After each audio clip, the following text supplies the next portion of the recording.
Secara umum, computational thinking diartikan sebagai sebuah kemampuan berpikir untuk menyelesaikan suatu permasalahan secara menyeluruh, logis, dan teratur.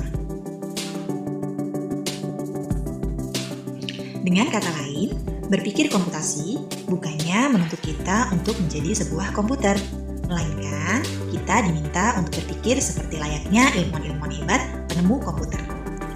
Berpikir komputasi merupakan metode berpikir yang digunakan programmer ketika menulis sebuah program. Berpikir di sini adalah berpikir dalam memecahkan suatu masalah ya. Contoh sederhana, apabila kita ingin memakan kentang, maka kita harus memiliki kentang. Apabila belum ada kentang, maka kita akan membelinya di swalayan. Ketika sudah ada kentang, maka langkah selanjutnya kita akan mengupas kentang tersebut. Setelah kentang terkupas, kita harus memikirkan lagi akan diolah menjadi apa kentang ini. Apakah akan digoreng atau direbus menjadi sup. Nah, dari contoh tentang memakan kentang tadi, dapat disimpulkan bahwa ketika kita akan melakukan sebuah aktivitas, dalam hal ini adalah memakan kentang, maka kita akan secara otomatis memikirkan dan melakukan aktivitas tersebut sesuai dengan aturan yang benar. Mulai dari menyembelihkan kentang, mengupas kentang, hingga mengolah kentang tersebut menjadi siap untuk dimakan. Logikanya, kita tidak akan mungkin memakan sebuah kentang dalam keadaan mentah yang belum dikupas dan diolah. Nah, anak-anak, urutan memakan kentang tadi itulah adalah salah satu contoh dari berpikir komputasi.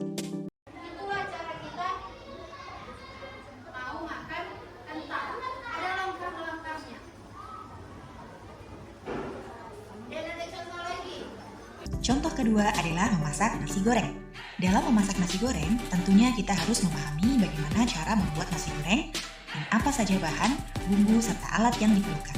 Kemudian, barulah kita bisa memulai membuat nasi goreng sesuai dengan langkah-langkah. Nah, cara kita untuk mengurutan dan memasak nasi goreng sesuai dengan langkah-langkah inilah merupakan hasil dari cara berpikir secara komputasional. Dengan mengikuti langkah yang sistematis, segala sesuatunya akan lebih mudah dipahami dan dilakukan.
Berpikir komputasional itu ada 4. Ada namanya dekomposisi, ada namanya abstraksi, ada namanya pengenalan pola, dan ada namanya algoritma.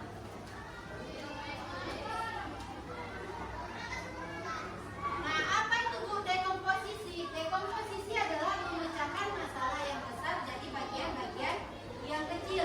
Kemudian ada pengenalan pola, mencari kesamaan atau kemiripan. Kemudian ada namanya abstraksi, menyaring informasi penting, mengabaikan yang tidak perlu. Kemudian ada namanya algoritma, menyusun langkah-langkah penyelesaian. Nah, Bu,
mengabaikan yang tidak perlu. Nah, contohnya peta. Di peta itu cuma menampilkan jalan utama. Kalau orang nanya sama aku, ya Bu, ya Bu, jalannya begini. Kan enggak kalian jelaskan yang tidak penting. Misalnya nih, ada gang pertama, gang kedua. Kalian tunjukkan ke ibunya. Ya Bu, lurus saja nanti ibu belok ke gang kedua. Pasti kalian cuma menunjukkan yang pentingnya aja. Apakah kalian menunjukkan belok nanti Bu, di gang pertama itu ada rumah sakit Bu, ada ini kan enggak kan? Kemana yang penting yang dituju aja. Nah, itu juga termasuk bagian dari berpikir komputasional. Kemudian yang terakhir ada algoritma. Algoritma itu apa Bu? Menyusun langkah-langkah penyelesaian. Nah, di sini contohnya langkah membuat mie instan bagaimana? Kalau di dalam bahasa Indonesia teks prosedural ya. Prosedur kan? Langkah-langkah dimulai dari mana sampai selesai masalahnya. Nah, penerapan pola berpikirnya di kehidupan apa coba? Ada menyusun resep masakan, menyelesaikan soal matematika. Bisa kalian menjawab soal matematika langsung jawabannya? Cari dulu jalannya, ya kan? Kemudian membuat rencana belajar. Semua memakai pola berpikir komputasional. Oke.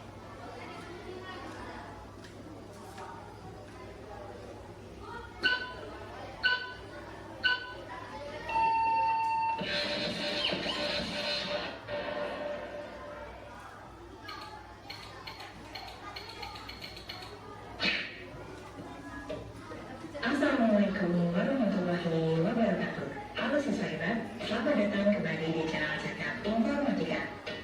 Pada video kali ini, kita akan membahas topik lanjutan dari video sebelumnya, yaitu tentang berpikir komputasional dalam kehidupan sehari-hari. Yuk kita pelajari bersama bagaimana cara berpikir yang terstruktur dan logis ini dapat kita terapkan dalam kehidupan kita sehari-hari. Langsung saja, mari simak video selengkapnya. Dalam kehidupan sehari-hari, kita sering dihadapkan pada berbagai masalah, seperti kehabisan pulsa, bangun kesiangan, sulit mengatur uang jajan, atau kebingungan menentukan langkah awal saat belajar. Nah, dengan menggunakan berpikir komputasional, kita dapat menemukan solusi yang lebih logis, terarah, dan efisien untuk mengatasi masalah-masalah tersebut. Mari kita mulai dengan contoh pertama, yaitu masalah bangun kesiangan dan sering terlambat ke sekolah.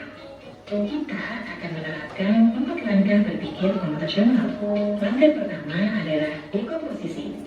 Artinya, kita akan memecah permasalahan menjadi bagian-bagian kecil agar lebih mudah dianalisis. Contohnya, mengapa saya bisa bangun kesiangan? Beberapa kemungkinan penyebabnya adalah saya tidur terlalu malam karena bermain ponsel atau menonton TV, saya lupa memasang alarm, saya memasang alarm tapi tidak bangun saat alarm berbunyi, atau saya sering menunda-nunda bangun setelah alarm berbunyi. Langkah kedua adalah pengenalan pola. Coba perhatikan kebiasaan yang sering terjadi. Misalnya, setiap hari Senin, saya selalu terlambat karena pada hari Minggu malam saya tidur terlalu larut. Langkah ketiga adalah abstraksi. Kita mencari informasi penting dari keseluruhan permasalahan. Misalnya, yang paling mempengaruhi keterlambatan ternyata bukan seberapa banyak saya belajar malam, tetapi karena saya tidak tidur tepat waktu dan tidak disiplin dengan alarm. Kita abaikan hal-hal kecil lain yang tidak terlalu berpengaruh. Langkah keempat adalah desain algoritma. Kita susun langkah-langkah atau solusi yang jelas dan bisa diterapkan setiap hari. Contohnya, menetapkan jam tidur maksimal pukul 9 malam. Kedua, memasang alarm pukul 5.30 pagi. Tiga, meletakkan alarm agak jauh dari tempat tidur agar harus bangun untuk mematikannya. Dan yang keempat, begitu bangun, langsung pergi ke kamar mandi untuk mencuci muka dan menyegarkan diri. Dengan mengikuti langkah-langkah ini, masalah bangun kesiangan bisa diatasi secara logis dan terarah. Contoh. Itu tadi contohnya tentang bangun kesiangan. 4 komponennya tadi masuk semua kan? Dari dekomposisinya, algoritmanya, dan pokoknya yang 4 tadi masuk semua. Itu cara berpikir menyelesaikan masalah.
Oke, terus masalah kedua, lihat peta keluarganya gimana caranya? Buat dulu.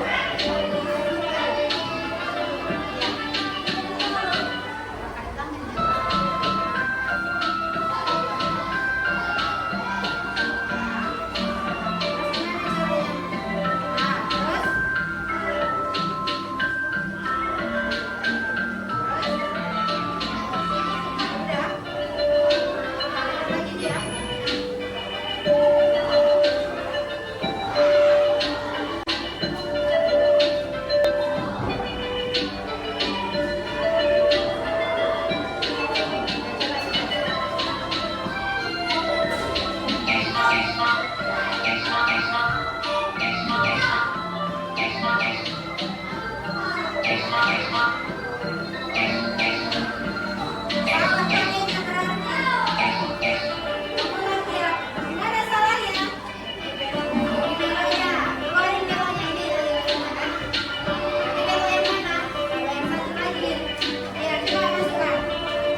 Terbagi tadi, masuklah dia di situ dekomposisi, masuklah dia di situ tentang algoritma.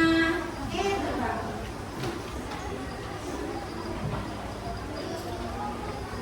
Nah, silakan dikerjakan. Tersembunyi di balik pohon yang lebih tinggi. Nah, kalau berang-berang sini kan nggak bisa nengok pohon ke arah sini. Berapa pohon yang ditengok berang-berang? sini dan yang di sini kan nggak bisa melihat kemari. Berapa yang nampak si berang-berang yang di sini jumlah pohonnya? Nah kalau ini gimana caranya dia bisa sampai ke finish, dari start sampai finish. Nah buat kodenya, iya misalnya nih, gimana cara dia sampai kemari? Harus gini, gini, atau bisa gini, ya kan? Nah, kalian buat kodenya. Pertama, awalnya dia harus maju, maka kalian buat ini, maju. Kalau dia harus ke atas, buat ke atas. Kalau ke bawah, buat ke bawah, buat kodenya, ya. Paham kan?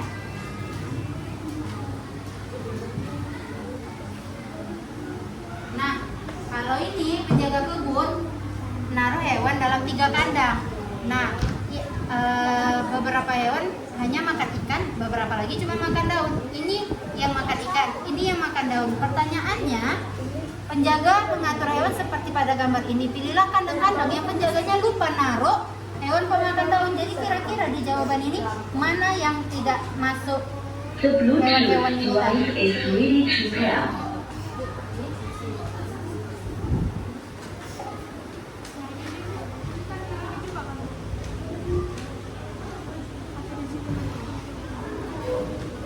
Iya, jadi berapa yang harus ditulis dari A ini, si berang-berang A ini bilang ada berapa pohon? Berapa pohon yang nampak oleh berang-berang A, berapa pohon yang nampak oleh berang-berang B?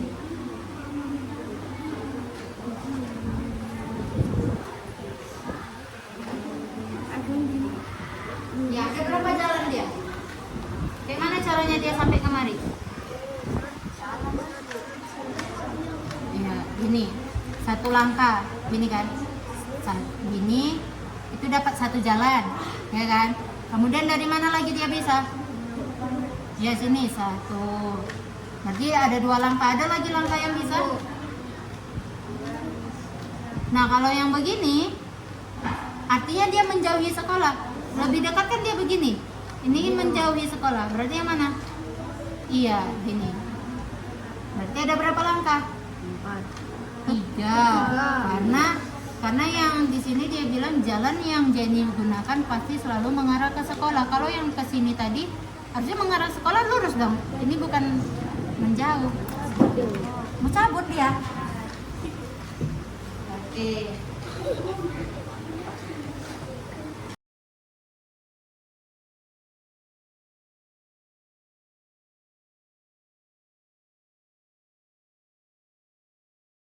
Sudah anak-anak ibu, hari ini inilah pelajaran kita mengenai apa nak? Berpikir komputasional. Apa tadi berpikir komputasional? Berpikir secara kronologi, sistematis. Apa tadi Tiara? Berpikir untuk menyelesaikan masalah. Oke. Sekian pelajaran kita hari ini. Semoga ilmu hari ini bermanfaat. Insya Allah minggu depan kita belajar tentang etika penggunaan kecerdasan artifisial. Oke, anak-anak ibu tetap semangat. Mana ketua kelas? Ketua kelas silakan pimpin doa pulang. Sebelum pulang, marilah kita berdoa. Doa dimulai.